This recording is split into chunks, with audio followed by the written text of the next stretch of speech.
It's interesting that Audi decided to choose the Center of Arts and Science here in Valencia to begin our first-hand experience of its flagship, the new A8. Now it's interesting because the A8 in itself is a very tasteful combination of art and science. But more importantly, it is also the transition point where the autonomous driving technologies finally leave the motor show floors and enter the real world. Science gives the A8 the gift of artificial intelligence, which gives the car its autopilot capabilities for certain scenarios. Data collected by a slew of sensors, cameras and scanners is processed by a powerful computer to enable a total of 40 assistance systems that fit very well into most of our daily driving cycles. Our trip to Spain gave us a taster of some of the most important of these technologies. Ironically, however, we weren't given a chance to sample the traffic jam pilot, which actually gives the A8 an upper hand over all the production cars that have preceded it. The other two autonomous driving systems left us impressed though. We have already experienced a semi-autonomous parking assistant on some cars, and the parking pilot and the remote parking pilot systems on the A8 take this system to a fully autonomous level, easing the driver of any steering or pedal duties.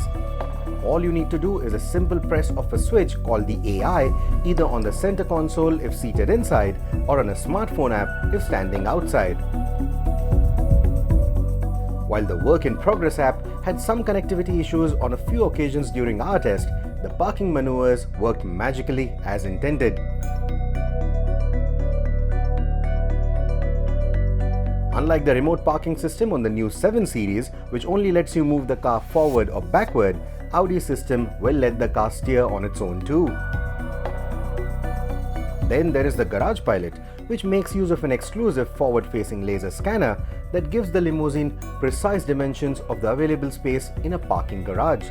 The parking app can then be summoned again to pull off the "Look Ma, no driver" trick. Another slow-speed assistant for use in parking spaces helps the A8 autonomously brake or steer clear of obstacles.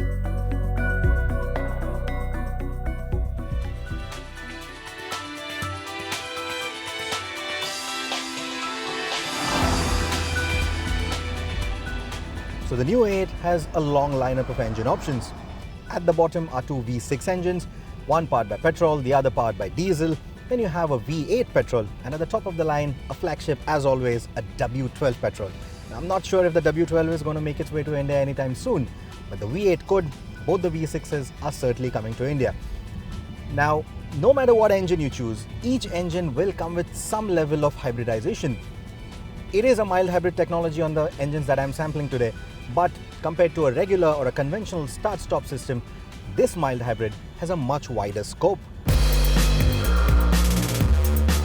The 3-litre V6 petrol that we sampled has refinement levels that are as up-to-date as the rest of the technology in the car.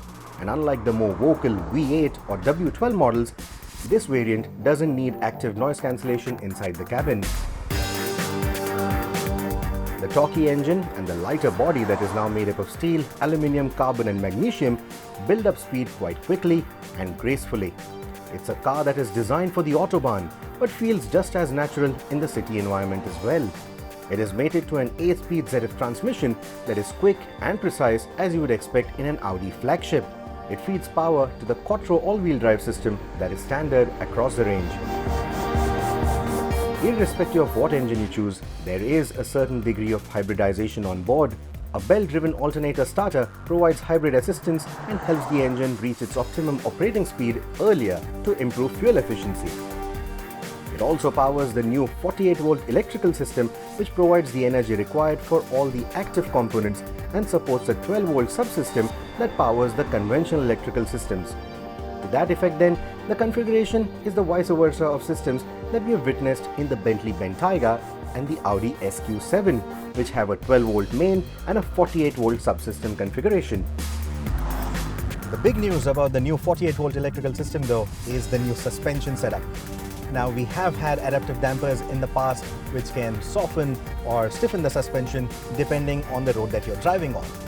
This new system, however, has the capability to literally lift the wheel to a certain degree to glide over a pothole or a bump. And that capability opens up a whole new range of possibilities. A tiny motor fitted to each wheel via a torsion beam can help lift the car.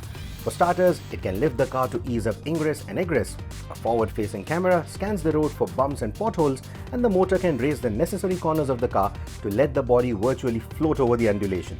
This system will also negate body roll around bends and during sudden lane changes, and that eliminates the need of conventional anti-roll bars. The system works magically at isolating the cabin of the road imperfections, and since it doesn't use radars in its operation, I would want to see it come to India. What uses radars, scanners and sensors though is an active side impact protection system which can raise the car by up to 3 inches on the side that is about to get T-boned. This lift helps distribute the impact force through the cross members of the chassis and the flooring, thereby reducing damage to the occupants. Audi says that most side impact collisions happen at low speeds, so the chances of the limo turning turtle due to this system are zilch.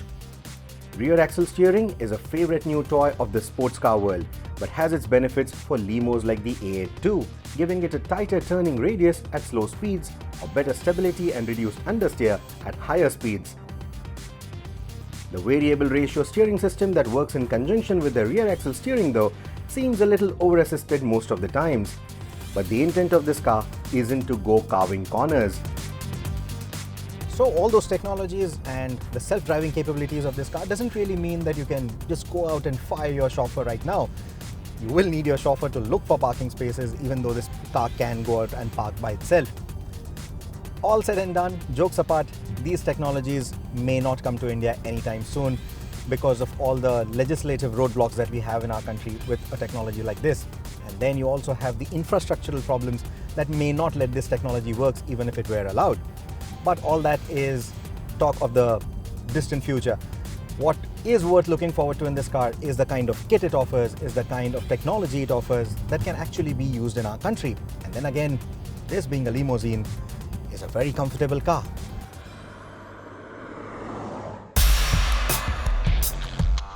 While the science under the hood makes the A8 remarkable from a technical standpoint, the art that defines its form is noteworthy too.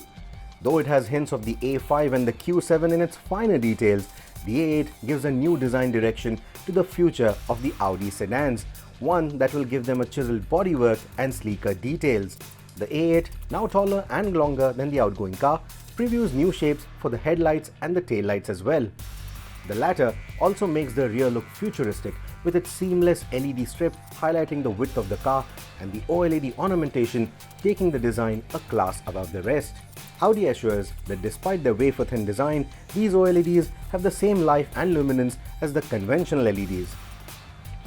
The lighting elements have lovely animations on startup and shutdown, while a tasteful use of chrome and metallic body colors give the limousine its sheen. None of it is tacky or bling. The form and the shape of the A8 is unmistakably Audi and yet so distinctive, breaking away from the overemphasis on familial connections that are fast becoming a tradition in the automotive world.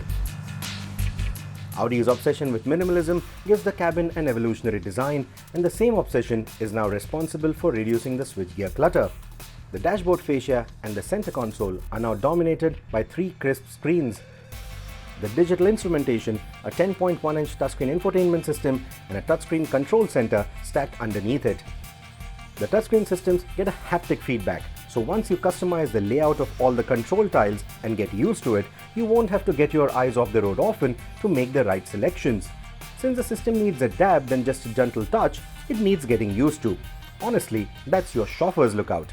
So it doesn't matter who's driving the car itself or your chauffeur, because at the end of the day, most of the people who buy the A8 are going to spend most of the time here in the back seat, and that is where it rivals cars like the S-Class and the 7 Series. Tons of space in here, exquisite materials, and a lot of creature comforts that are out to spoil you. While open-pore ashwood is now becoming common in this class of cars, I particularly like the feel and the texture of the leather upholstery. Despite having a marginally smaller wheelbase than the S-Class and the 7 Series, there is acres of space in here. A massage, seat ventilation, and a certain degree of recline can be enjoyed in all the 4 seats, but the boss seat can be spec'd with a foot massager as well.